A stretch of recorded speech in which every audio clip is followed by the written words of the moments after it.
All right, so today was Hedy Lamar's birthday, and is there anybody else? Well, Sagan. We already talked about Sagan.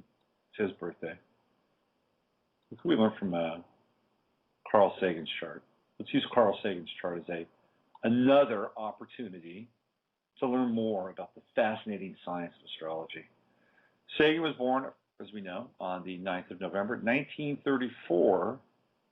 He was born in New York, New York. And Carl Sagan's chart shows him being a Scorpio, we know, 16 degrees, Mercury in Scorpio and Venus in Scorpio. So Carl Sagan had Venus and the Sun conjunct in Scorpio. His planets, he had 4 planets. He had a major stellium in Scorpio, Mercury-Jupiter conjunction in Scorpio. That's a very very providential conjunction, Mercury and Jupiter. So Carl Sagan, in a lot of ways, was a man of delving into the mystery of the cosmos. I mean, that's what we relate to. This is what we remember of Carl Sagan with his absolutely groundbreaking series, The Cosmos, on PBS, where he just took everybody on a journey through space. Well, Carl Sagan knew a lot. He knew a lot about what was really going on with ETs and with the secret space program. He knew. Carl Sagan was informed.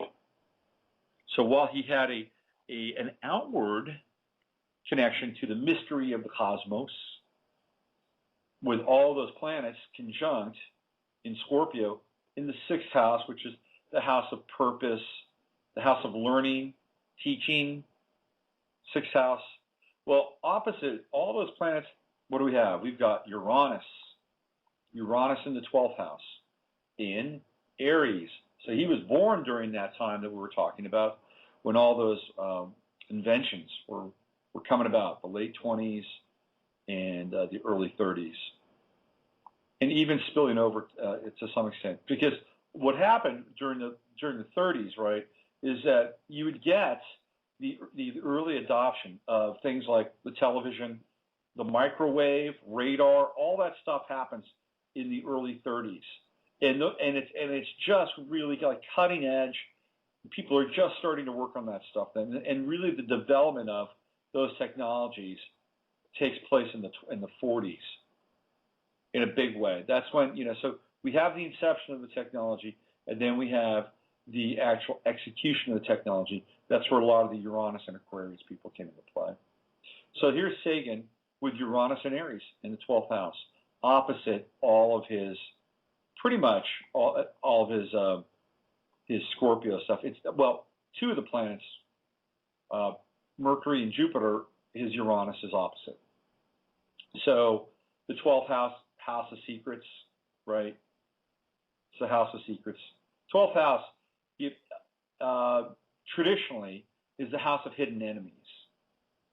And this is how old-time astrologers, superstitious astrologers, would read the 12th house.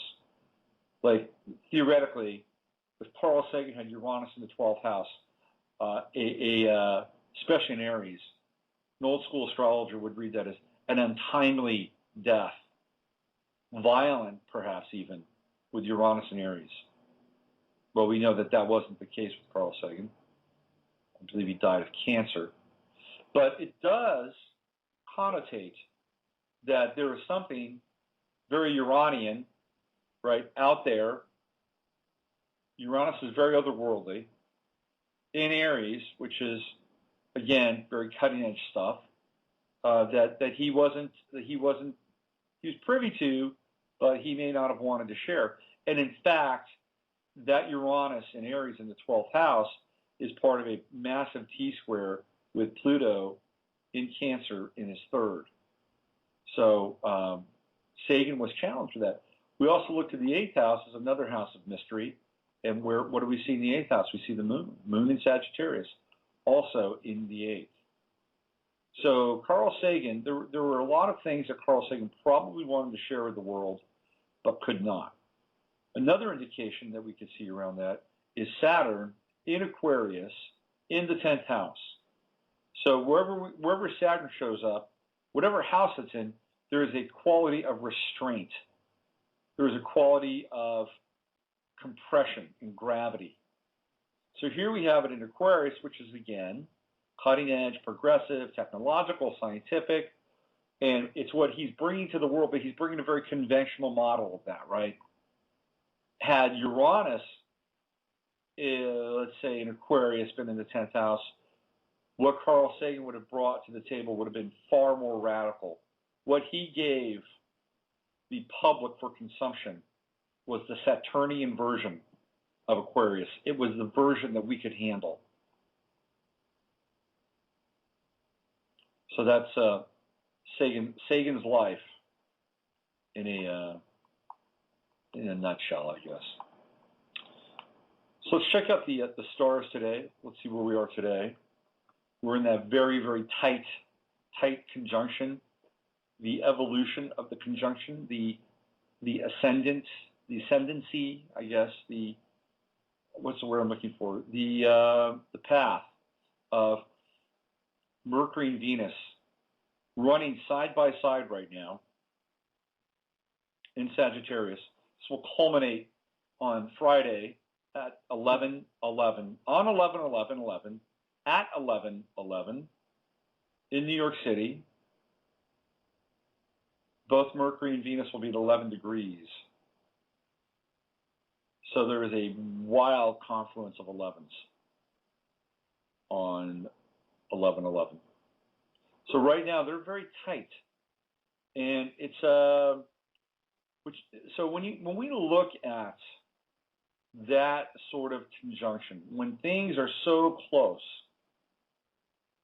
it is almost impossible at times to separate the energy of both those planets out. Now they're really acting as one mega planet. So if we combine Mercury and Venus together, what do we have? We've got a planet that is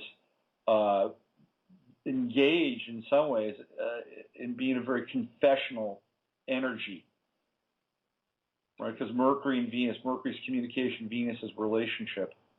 So right now, I would assume that there's a lot going on in people's lives around relationship and being authentic, being honest, and not just, risking saying things that are that need to get out. But the filter is gone. When you have those two planets that close together, there's no filter. It's just happening fast. It's like you will say things you won't even think about it, because there's a desire to shortcut the editing process. So now with these two planets this close together, be prepared for people to speak their mind and just it's kind of out of the blue. There's a little bit of a shocking quality to the Mercury-Venus conjunction in Sagittarius. A little bit of a shocking quality. It's not terrible, but if you're not prepared to be, blindsided by somebody's admonition or expression or declaration, then it could be. What's really fascinating from a collective level, let's check this out now. Within the past 3 days, we've seen information, for better or worse, truth, right? Truth. Unadulterated, unfiltered truth come out against Herman Cain, Joe Paterno, and Silvio Berlusconi. Now, Herman Cain is a Sagittarius, so this is not to be, I'm not surprised that something like this would come up with Cain. My gut feeling around Herman Cain is that he's being railroaded. I'm not a Herman Cain fan, by the way. I'm not. I think he's a puppet. He's a puppet. He's a populist puppet. And the Koch brothers have their strings on his back. Israel has the strings on his back, and he's dancing. He's dancing for them. So I'm not a Cain fan. Somebody is going after him, though. And this woman who claims that he sexually harassed her, anytime you see Gloria Allred go in the other direction, she's an ambulance chaser. She's a matrix pimp. That's what she is.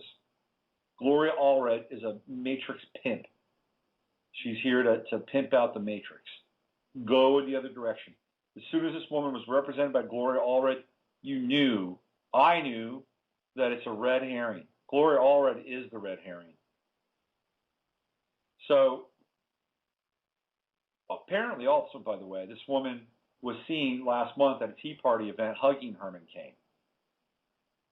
This is to me, this feels like a Rick Perry or Mitt Romney kind of move. Now it doesn't. The problem is it's not a problem really. I mean, Herman Cain is he's falling. It's one of those things where perception is everything. He doesn't have time now to clear his name. Could he be probably a drunken scumbag? Sure, I have no doubt. Did he make advances on somebody? Probably. Is that cause for sexual harassment? No. I'll tell you what's cause for sexual harassment. Sexual harassment is Jim Sandusky at Penn State. I'm sorry, what's his name? Yeah, it is Jim Sandusky.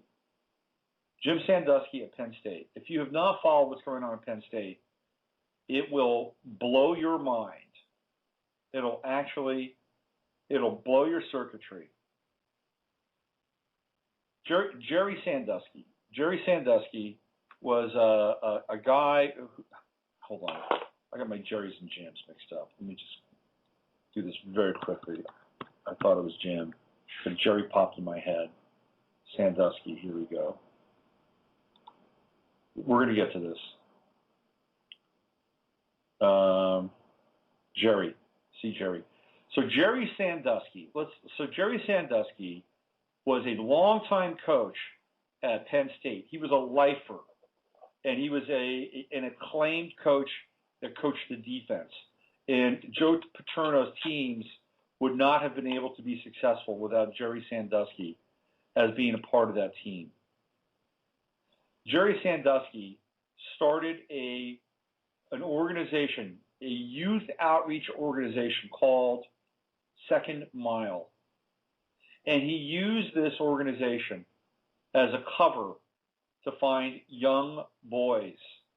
It was a youth organization. He found young boys. And there were people that came out 10 years ago that went to Joe Paterno, who was the coach of Penn State, still is, went to Joe Paterno and said these were student assistants, and said that they had seen Jerry Sandusky in a shower, in the locker room, having anal sex with a young boy. This was not the only time that this happened. Not the only time. There was a janitor that saw Jerry Sandusky giving oral sex to a young boy. There were numerous events along the way that people knew about. And Joe Paterno simply told the AD. The AD didn't do anything. The AD kept it internal. In essence, Jerry Sandusky was enabled to be a predatory demon in the lives of these children, with a charity set up to be the thing that allowed him to become a predator or predate children, boys. It's all coming out now. There's a group of these boys now who are speaking up. The grand jury testimony is horrific. And it is going to be a major, major black mark on the Penn State football program and on the legacy of Joe Paterno. Joe Paterno's coached college football for 47 years. He's a Capricorn. I wouldn't doubt if Pluto was on his sun right now.